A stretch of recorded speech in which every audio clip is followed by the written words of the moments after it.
Cuando cursaba la escuela secundaria, high school, para los de aquí, recuerdo un profesor que solía decirme: las reglas fueron hechas para cumplirlas, ya sea que las entendamos o no, ya sea que estemos de acuerdo o no, las reglas son para cumplir. Esto lo decía fundamentalmente cuando no traíamos la tarea terminada, cuando no nos sujetábamos al horario escolar. Decía, no importa si lo entiende o no lo entiende Goebbels, las reglas son para cumplirlas. Y adulto yo adhiero a esta idea en cuanto a respetar las reglas, ya sean civiles, comerciales, morales, deportivas, porque ninguna sociedad del mundo podría funcionar correctamente si sus miembros actuaran según su propio capricho y criterio. Imagínate un partido de fútbol sin reglas, donde juegue Colombia-Argentina, sin reglas, sin horarios, ¿no? Sin tiempo extra, sin reglas para los penales, qué sé yo. Pero esas reglas deben ser siempre simples, pragmáticas, como todas las leyes ciudadanas, para que logren su propósito de manera clara y que no se pueda equivocar, inequívoca,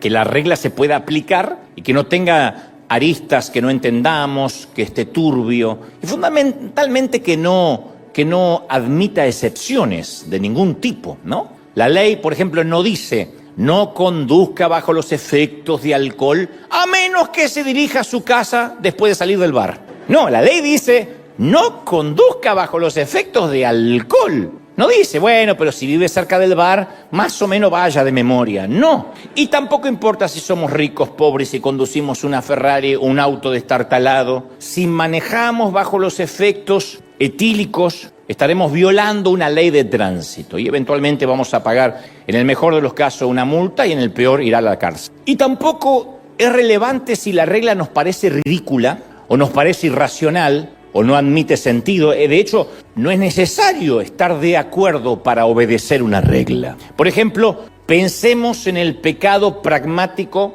y paradigmático del Edén, que era, digo, un pecado pragmático porque era sencillo de entender la ley. La regla era no comer la fruta de este árbol específico. No era un jeroglífico, no era que el Dios les habló en una metáfora. A Adán y Eva le dijo, no coman de este árbol, del resto sí, de este no. Ahora, si uno no razona, si lo razonamos, no hay nada de malo en comer fruta. Sin embargo, para obedecer esta regla, tenían que confiar en el criterio de Dios por encima de su propia opinión. Porque podían decir, ¿y por qué no podemos comer si la fruta se ve y sabe delicioso? No lo entendían, era arbitrario, pero debían confiar en Dios, lo entendieran o no lo entendieran. Pero Eva miró la fruta y concluyó que esa regla era absurda. Y como no le hacía sentido, la compartió con Adán y acá estamos. Simplemente la rompieron la regla. Y que no la entendemos. Y no importa, lo tenías que entender, había que cumplirla. Entonces, en cada época hay reglas de Dios que se ajustan cómodamente a la cultura,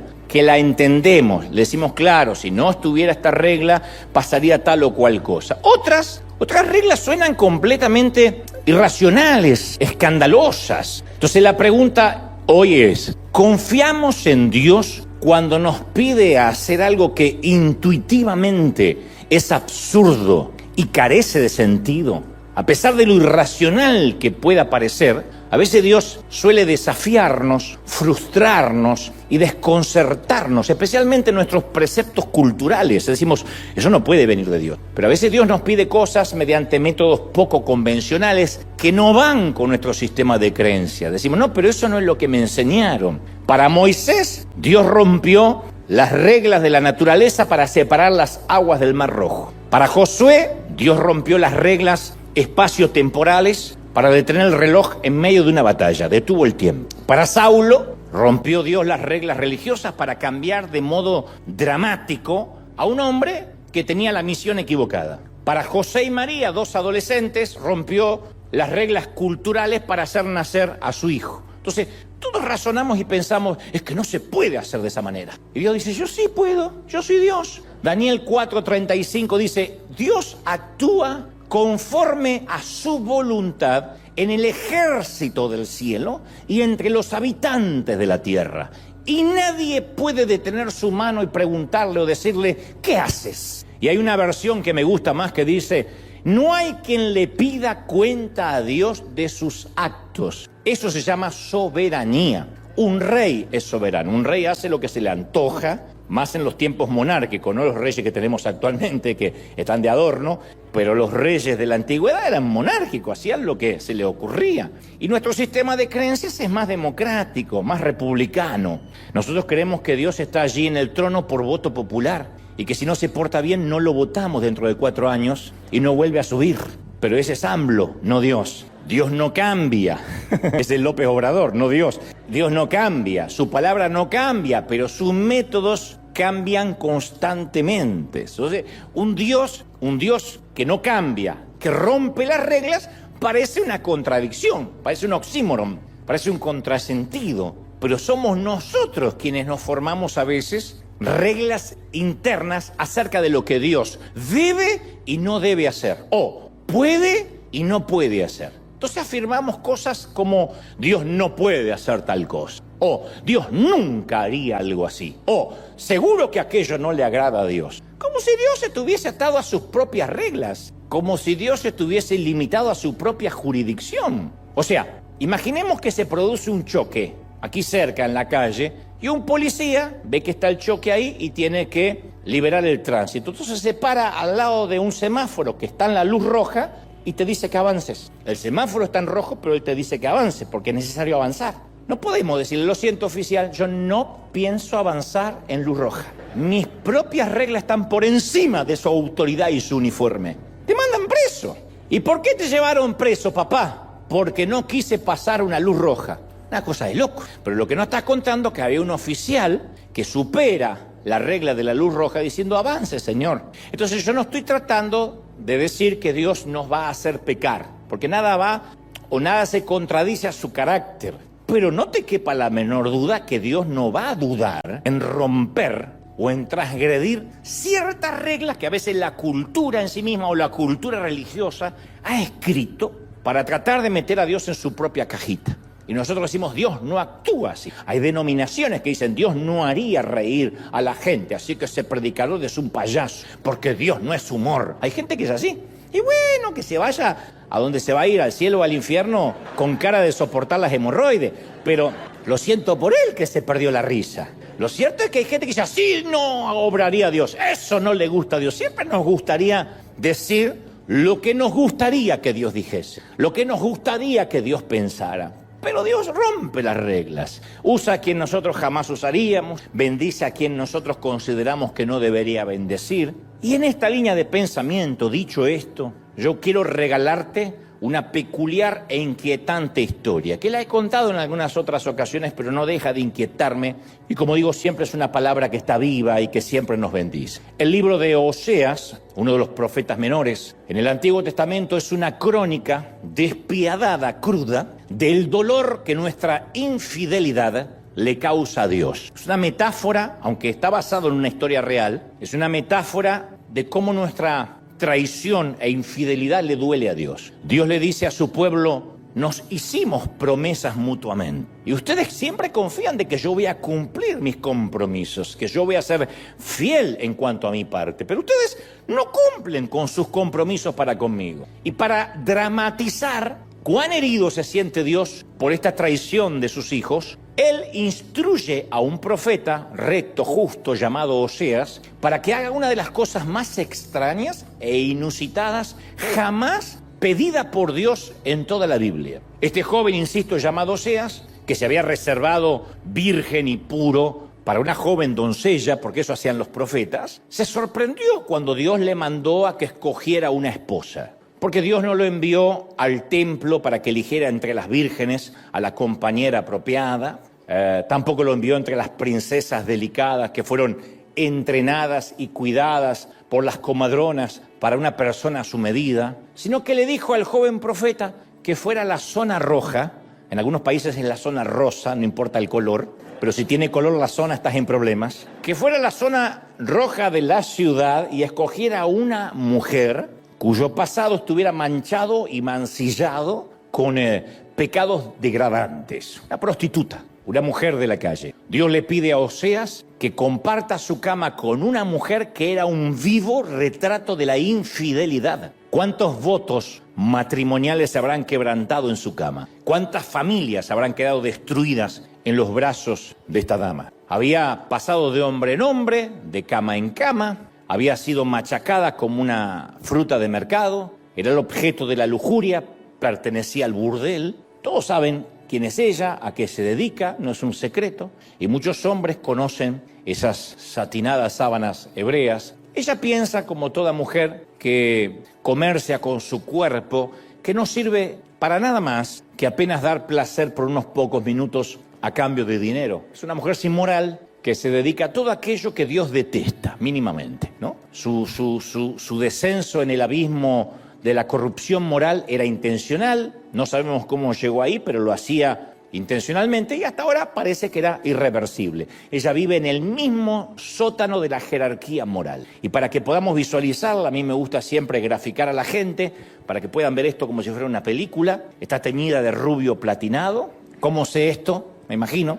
Usa demasiado maquillaje, una exagerada sombra que rodea sus ojos pardos, botas de látex muy largas, una minifalda que apenas cubre su intimidad y debido a su adicción al cigarrillo tiene una voz ronca, grave, mastica chicle con la boca descaradamente abierta, simulando que es una mujer de mente libre, pero en realidad solo posee una ventaja, que no tiene nada que perder, ya lo perdió todo. Ella ya está en el peldaño más bajo del fondo del pozo. Y antes que nos disociemos de este personaje, que es lo que suele suceder en el inconsciente colectivo, de decir, bueno, va a hablar de una prostituta, gracias a Dios yo no me identifico. Yo quiero mostrarte todas las cosas en común que tenemos con esta mujer.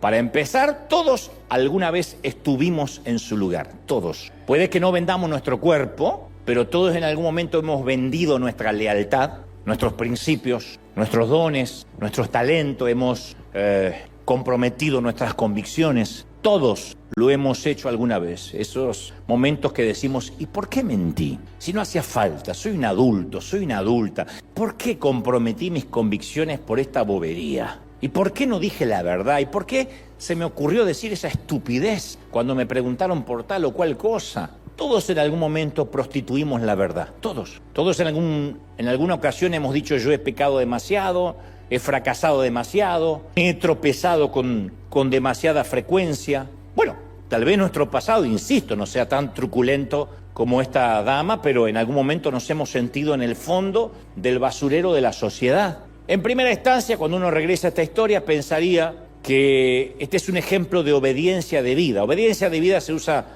en las cortes militares cuando no se puede juzgar a un soldado por cometer, por ejemplo, un crimen si fue la orden de alguien superior. Se llama obediencia debida.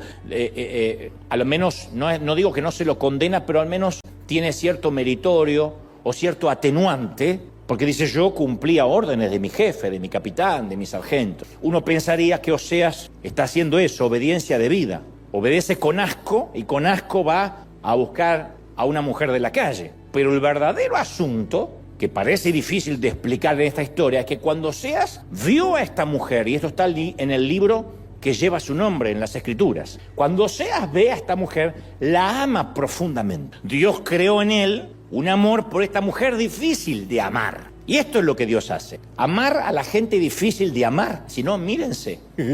Bueno, tal vez aquí haya personas tan puras, tan impolutas, a las que Dios no se les hace difícil de amar. Si ese es tu caso, lo celebro, estás en la congregación equivocada. Pero la mayoría de nosotros nos parecemos otra vez a esta mujer. El nombre de ella es Gomer. Cuando Oseas vio a Gomer, le ofrece darle el honor, la dignidad y el respeto de llegar a ser su mujer, su esposa. Y a los que les gusta tener el recetario de cómo Dios actúa, de qué Dios le agrada y qué es lo que no le agrada a Dios, obviamente opinaban que Oseas estaba cometiendo no solo un pecado mortal, sino un error irreparable, irreversible. Y además, ¿a quién podía contarle Oseas que se había enamorado de una prostituta y por orden de Dios encima? ¿Qué consiervo le creería? ¿Con quién habla uno esas cosas en las cuales no tiene a nadie para imitar delante? No estoy hablando necesariamente de algo que vaya contra lo que culturalmente es la moral.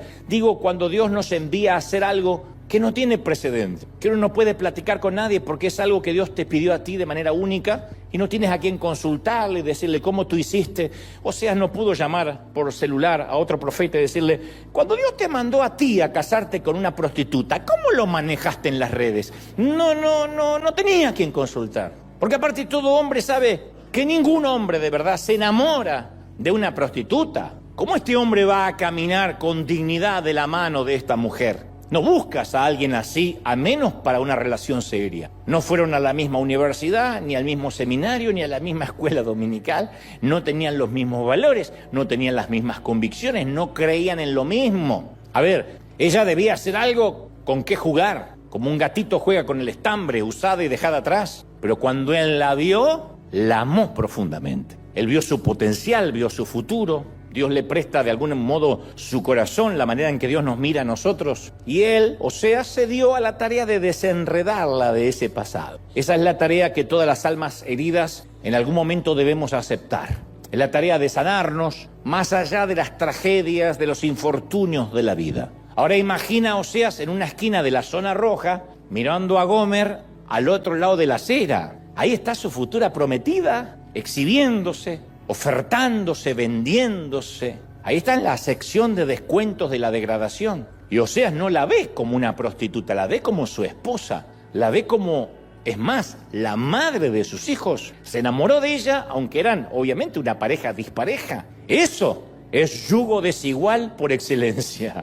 Imagínate la opinión evangélica del momento. Fue tendencia en las redes sociales. Apóstata, siempre supimos que iba a mostrar la hilacha. ¿Te imaginas los videitos que editaron donde se lo ve a Oseas merodear la esquina donde trabajaba Gomer? Los memes que hicieron. El título que se viralizó fue: encontramos a Oseas haciendo una propuesta indecente. Pero el amor suele ser poco racional y no siempre resiste el sentido común, y menos si viene por orden intelectual de Dios. El amor intoxica el consciente de la opinión pública. A veces yo conozco a cierta gente y me pregunto, de verdad, no sé si te lo has preguntado, yo me pregunto, ¿de verdad Dios moriste por este tipo? ¿Cómo es que? A ver, cuando tú dijiste de tal manera amó Dios a todo el mundo, no es todo, ¿no es cierto? No incluyes, no puedes incluir a este, no manches, no. Y después me doy cuenta que en primera instancia yo estoy fuera de esa relación, yo no conozco el corazón de ese hombre, de esa mujer. Y en segunda instancia, es obvio que no me estoy viendo al espejo hace mucho, porque Dios tiene un amor que es escandaloso, que sobrepasa cualquier cordura. Pero el romance de Oseas es una representación de cómo Dios ama a sus hijos. Es más, cómo Dios ama a personas como nosotros. ¿Alguna vez hiciste algo, no tienes que decir amén, espero, pero hiciste algo tan perverso, tan horrendo, que te perdiste el respeto a ti mismo? Y dices, es tan perverso que ni cuando le quiero pedir perdón a Dios lo quiero repetir verbalmente, no lo quiero articular. ¿Alguna vez tuviste una mancha de culpa que el tiempo parece que no puede borrar y siempre parece que cuando tienes un éxito te va bien? Hay como una herida donde se drenan, esa alegría se termina por diluir por esa culpa, que como dijo alguien, la culpa es un derroche de los sentimientos porque no deja nada. Pero hay gente aquí que ha llevado una culpa por años. Yo sé que hay gente y personas que ahora dicen, sabes, yo tengo escondido en mi armario, detrás de abrigos y trajes, un esqueleto secreto del cual te avergüenza. Todos tenemos esqueletos, solo que algunos los ocultan más que otros. Pero no es intencional. No hay nadie que diga voy a vivir con la culpa de algo escondido. Es la triste consecuencia de demasiados secretos no confesados, enterrados sin resolver, de cosas bajo el tapete. ¿Será posible que Dios pueda amarnos a pesar de todo eso? Bueno, hay que seguir con la historia. Yo no sé cómo fue la propuesta de Oseas, ni el plan de conquista, porque la Biblia no lo revela, pero es probable que Oseas se haya acercado a la barra del bar del burdel y ella, viendo a un potencial cliente, quizá le preguntó si acaso le invitaba un trago. El hombre no está familiarizado con este tipo de transacciones, así que va al grano, quiere irse de ahí lo más rápido posible y le ofrece casamiento. Le pregunta si le gustaría salir de este ambiente sórdido y transformarse en su mujer. Creo que Gomer estalla en carcajadas. Creo que comparte el chiste con sus amigas, ¿no? A veces, algunas noches, suelen aparecer tipos raros como estos locos que buscan afectos y que se enamoran de las rameras. Así que ella le pone los puntos y le dice, te equivocaste, yo no soy la mujer para que tú te enamores. Pero Oseas mantiene la propuesta, no se inmuta por las risas de las chicas del burdel. Y Gomer se percata que este tipo, número uno, está hablando en serio. Segundo, no pertenece a este lugar. No ha ingerido una sola gota de alcohol. Está completamente sobrio y parece que sabe lo que está diciendo. Así que yo creo que de algún modo, al darse cuenta que no se trata de una broma, de mal gusto, de una cámara oculta, la mujer se sonroja y vuelve a salir de su interior aquella niña que ya no se sonrojaba más. Esa niña que alguna vez soñó con una boda, con un enorme pastel, un vestido blanco, eso vuelve a surgir y sale a la superficie. La cosa es que finalmente Gomer se casa con Oseas. ¿Cómo puedes esperar un matrimonio santo con alguien que no lo es? Esa es la gran pregunta, ¿no? No obstante, Oseas la hace su esposa. Le dio su apellido, le cedió el beneficio de su legado, de su herencia, envolvió con un manto de integridad sus hombros maltratados, sacó de su piel el olor pútrido de la lujuria de otros hombres. Solo el amor puede hacer olvidar el abuso. Yo creo que el abuso solo se puede olvidar cuando realmente te aman de verdad. La sacó de las calles, la metió en su casa, le dio un hogar, besó el dolor y las cicatrices de las cosas vergonzosas que ella hizo, nunca se las contó a nadie. Interpreto de que tampoco le preguntó nada a ella de su pasado. Dicen por ahí, en la cultura de los barrios, que los caballeros deberían no tener memoria y las mujeres no deberían tener pasado. Y este es el caso de Gomer, donde él no le hace preguntas. La cambió de lugar, que es todo lo que Dios también hizo por nosotros. Que nos cambió de identidad, de barrio, de geografía, de apellido. Oseas llevó a Gomer a los vecindarios a los que nunca le habían permitido entrar, porque ahora cambió también su vestimenta, la convierte en una dama, en una fémina, le dio dignidad, le dio identidad, le asignó identidad. Pero la Biblia narra que algo extraño comienza a suceder. Oseas y Gomer tuvieron hijos, pero la Biblia dice que ninguno se parecía al padre. No hace falta tener mucho discernimiento para entender lo que está pasando, ¿no? La Biblia menciona que eran los hijos de la prostitución. Rara vez un hombre se siente cómodo siendo padres de niños que no son sus hijos legítimos, y menos si fueron concebidos mientras la mujer convivía con él. No sabemos a ciencia cierta si cuando Oseas conoce a Gomer, ella ya tenía los hijos o si los tuvo después estando con él. Hay de los que opinan lo segundo, hay de los que opinan lo primero, pero Gomer amamantó a esos niños bastardos en la casa de Oseas, como sea. Los alimentaba, los vestía, no se parecían a él. En cambio, se parecía a otros tipos del vecindario. Y este es otro de los pecados que compartimos la mayoría antes que sigamos disociándonos de Gomer. Dios es tan bueno que incluso cuida de aquellos vástagos que traemos a casa, pero de los cuales Él no es el padre. ¿Cuántos proyectos concebimos que no nacieron nunca en el corazón de Dios y sin embargo Dios nos amó tanto que nos proveyó el sustento? Hagan memoria para los que dicen, ay, ahora sí no me identifico con Gomer. ¿Cuántos hijos ilegítimos hemos traído a nuestra vida? Hablo de esos hijos, de esos vástagos que resultaron de nuestra infidelidad y nuestra falta de enfoque, las cosas que nos mandamos a hacer sin que Dios nos pidiera que la hiciéramos. Y los que piensan, bueno, es que yo no soy un robot que le tengo que preguntar todo a Dios. Yo estoy hablando de aquellas cosas que fuimos a orar diciendo, Señor, sálvame, ayúdame, cuando nunca le preguntamos si era su voluntad que lo emprendamos. Piensan las audacias que nos lanzamos a hacer en la vida sin orar. No hablo necesariamente, que también es una audacia cuando lo hacemos sin orar, de casarte, de cambiar de universidad, de abandonar un trabajo. Hablo de esos proyectos a veces faraónicos que nos metemos, que se parecen más al sueño americano que al designio de Dios. Las veces que empezamos algo, y esto es un patrimonio muy evangélico, excusado en la frase Dios me dijo, y nadie nos puede debatir. Ay, a mí me revienta el Dios me dijo. No porque no crea que Dios pueda decir, sino cuando veo a alguien diciendo Dios me dijo, y ya no le puedes debatir más nada. ¿Qué te dijo Dios, desgraciado? Dios me dijo que no trabaje más. Con esa cara Dios te dijo. Y sí, yo digo siempre que valoro mucho a aquel que dice, mira, tengo una corazonada. Me gustaría irme de esta congregación, por ejemplo. Me gustaría salir de este empleo. Me gustaría mudarme. Creo que bien podría ser un plan de Dios, pero lo estoy orando. Pero aquel que te dice, Dios me dijo, como que Dios le habló en una voz audible, o tuve un sueño, comió 8 burritos al pastor, se fue a la cama, va a soñar con las suegras y el apocalipsis y la bestia.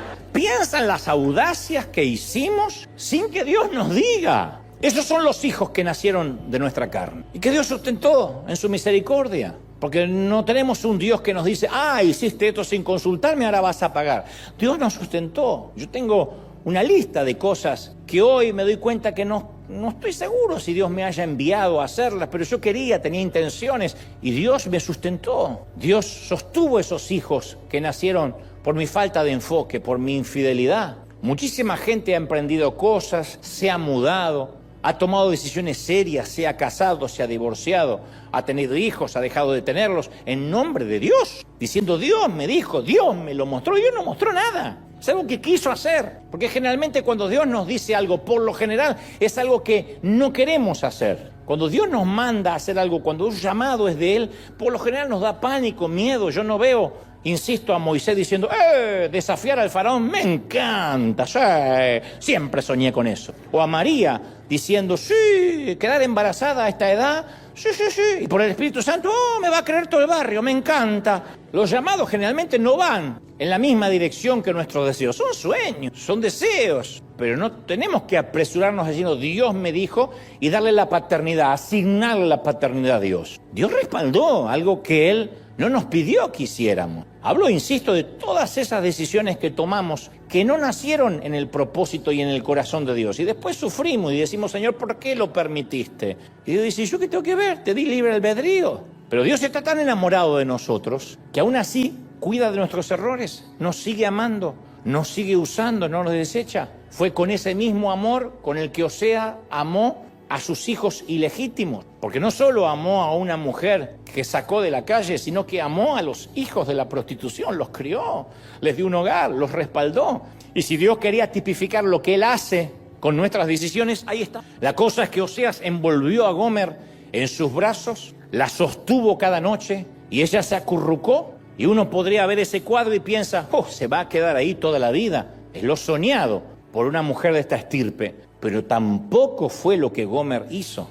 Es que cuando uno tiene pasados tan despreciables y antecedentes tan deteriorados, y nos ofrecen la bondad poco familiar del amor, tendemos a retroceder, a retrotraernos, a escaparnos. Es lo que suele suceder cuando se predica sobre la gracia de Dios. Siempre hay gente que dice, yo sufrí demasiado y tú me dices que el Señor me perdona las veces que sea. No, acá hay trampa. Echa la ley, echa la trampa. Y cuando la limosna es grande, hasta el santo desconfía. Entonces hay gente que no puede aceptar la gracia, prefiere la religión. Acepta mucho más, razona mucho más. Bueno, cometí este pecado, una caminata hasta la Virgen o de rodillas hasta no sé dónde, o si está en una iglesia protestante le dice a sentarse en el banco hasta que dé frutos. Eso lo entendemos más. Cuando Dios dice, no, solo arrepiéntete y ya. Decimos, no, ¿qué pasó? ¿Qué pasó? ¿Dónde está la trampa? No hay trampa, pero nos parece poco familiar ese amor. Decimos, ¿y por qué? Esa es la triste consecuencia de tener baja autoestima. Gomer, a pesar de todo lo que tiene, comienza a alejarse de Osea. Al principio no se notaba, pero de poco a poco se fue deslizando, se fueron desconectando,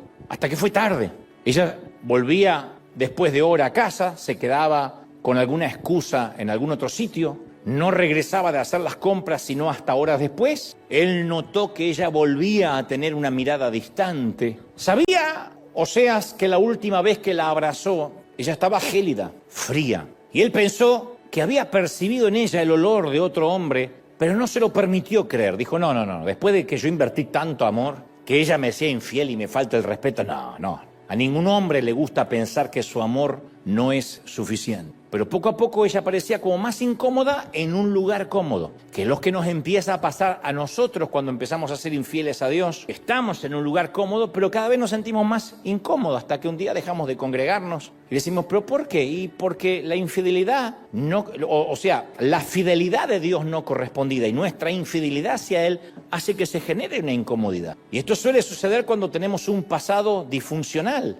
que lo primero que pensamos es que no somos dignos de ser amados. No estoy justificando a Gomer, digo que es muy probable que ella dijera, yo no me merezco esto, Osea se merece una mujer mejor, al menos una mujer que le dé hijos legítimos. La cosa es que finalmente Osea llega un día a casa y Gomer ya no estaba. Su ropa todavía estaba en el armario, sus pertenencias estaban en el tocador, todo estaba en su sitio, pero ella se había ido. Ella estaba encadenada a su pasado como un animal abusado, atrapado en la parte trasera de la casa. De algún modo, Oseas presiente dónde puede estar ella, pero le cuesta asimilarlo, creerlo, no lo puede procesar. Entonces Dios le habla y le dice, yo quiero que vuelvas a la zona roja, busques al proxeneta de Gomer, el que la está haciendo trabajar de vuelta, la compres y la traigas de nuevo a casa. Eso sí que es duro. Dios me dijo, ay, te quiero ver. O sea, dice, pero a ver, ella ya barrió el piso con mi corazón. Y Señor, para serte sincero, si ella rompe mi corazón por segunda vez, yo no lo voy a tolerar.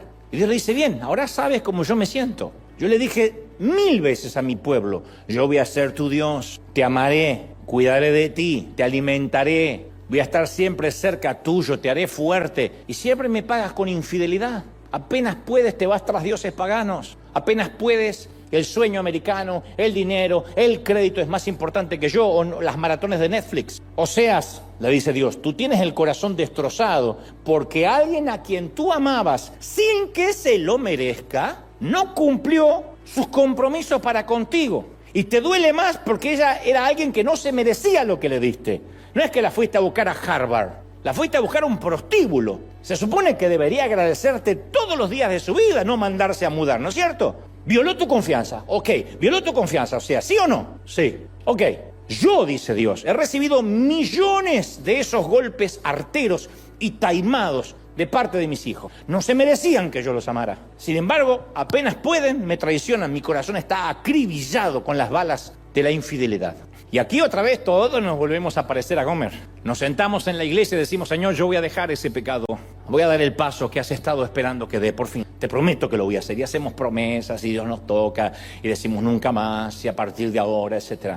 Luego el tiempo pasa, semanas o meses más tarde, nos damos cuenta de que no hemos dejado de hacer lo que dijimos que no haríamos y no hemos empezado a hacer lo que prometimos que haríamos. Y siempre estamos como aquellos que dicen el lunes empiezo la dieta, la semana que viene comienzo a hacer ejercicio, el año que viene voy a consagrarme a Dios. Sí. No, el mes que viene. No, tal vez a fin de año. Yo cuando leo la historia de Oseas me doy cuenta de que mi desobediencia deja a Dios sin respiración, le quita el oxígeno. Él sufre profundamente por cada una de nuestras infidelidades. Nos enoja, no es que nos quiere fulminar porque nos ama, pero la sufre como se sufre cualquier infidelidad, especialmente cuando has sido fiel y no eres correspondido. Oseas sale de su casa, se dirige otra vez a la zona roja. Qué ridículo, ¿no? Que este profeta baje a un nivel más profundo de lo que ya bajó, que tome una linterna y corra en la noche buscando a su esposa. No se lo merece este hombre. ¿Cómo va a explicarle a sus amigos que su amor no fue suficiente para mantenerla en casa?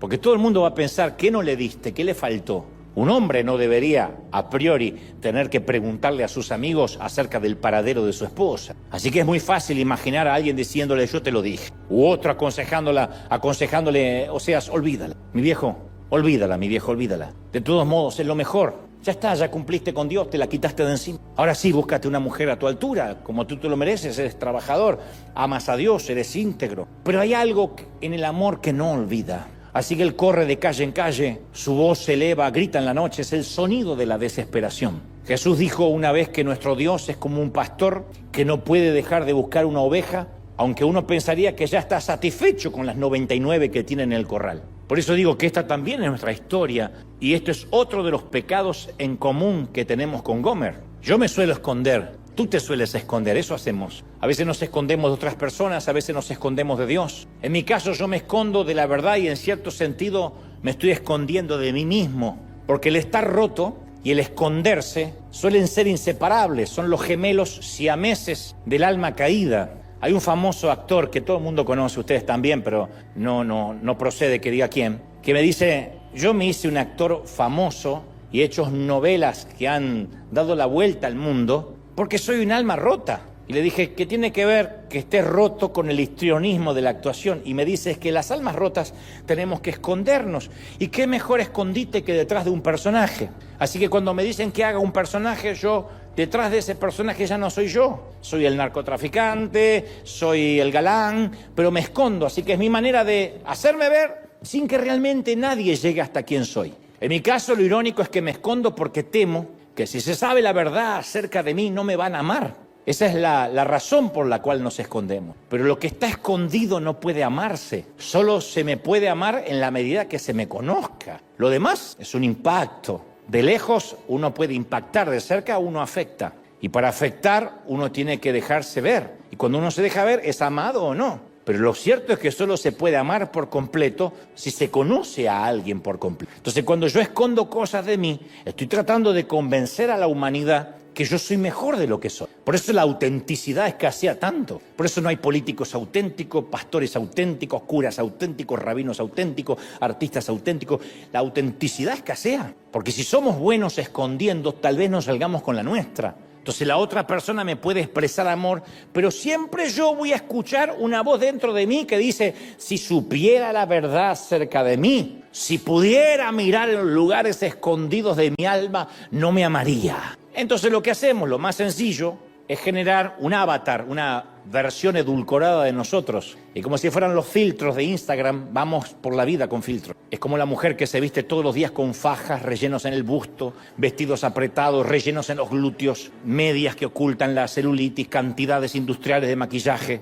Yo te puedo asegurar que es una mujer que coqueteará mucho, pero nunca va a intimar con nadie. Ni menos va a dejar que la amen. Porque piensan, si me vieran desnuda se van a espantar. Pero entonces cuando pasa eso, aman a la persona que creen que eres. No aman al verdadero yo, porque en realidad no te conocen. Aman todo lo que rodea, el envoltorio, el packaging. En la historia de Jesús acerca de la oveja perdida, el animal se pierde y no es capaz de encontrar el camino de regreso a casa. Los que no estamos familiarizados con los rebaños, con las ovejas, no entendemos bien la metáfora. Yo siempre te he dicho que la oveja no es un animal inteligente. Me lo han dicho pastores en Israel. Todos sabemos que los animales en algún grado de inteligencia, si tienen algún grado de inteligencia, en algún momento van a tener su programa de televisión o su película. Los delfines tuvieron a Flipper, los monos a Cheetah, los gatos a Garfield, los perros y los caballos han tenido tantos que no se pueden mencionar, y hasta los cerdos tuvieron a un baby, el puerquito valiente. Pero no hay una oveja célebre, porque no hay forma de hacerla actuar, a menos que sea digital. Porque las ovejas son criaturas de costumbre,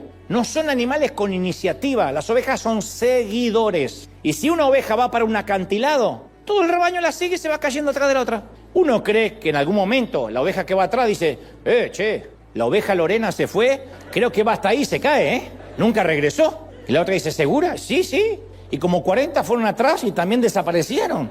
¿No deberíamos tomarnos un minuto y considerar el camino antes de que nos lancemos también al vacío? ¡No! Las ovejas solo siguen, solo piensan, yo las sigo, me parece una buena idea. Y van cayendo.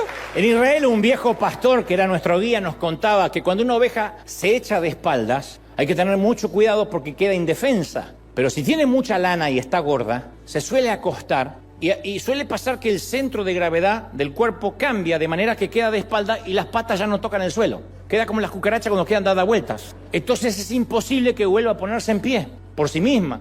Entonces mientras está ahí acostada luchando, en su estómago de rumiante que se llama el herbario, comienzan a acumularse gases por la posición. Es como cuando vas en avión, que baja del avión, te quieren saludar y dices, espera, ¿qué pasó? Te llenas de gases por la presurización.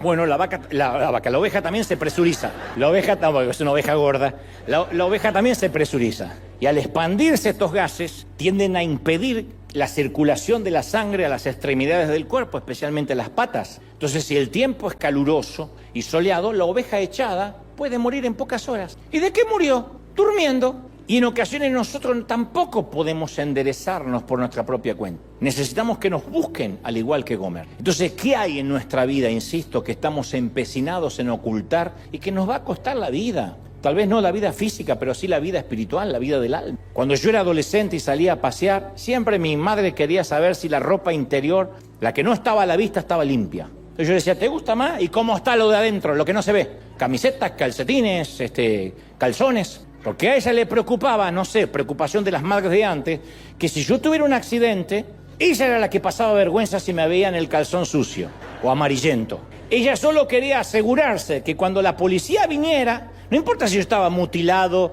desfigurado, paralizado, que la policía no piense que la madre lo dejó salir con calzones sucios. Entonces durante años yo pensé que la primera cosa que la policía chequeaba en los accidentes era, fue un accidente grave, no creo que sobreviva, oficial, está bien. Revisen su ropa interior. Veremos qué clase de madre tuvo la víctima.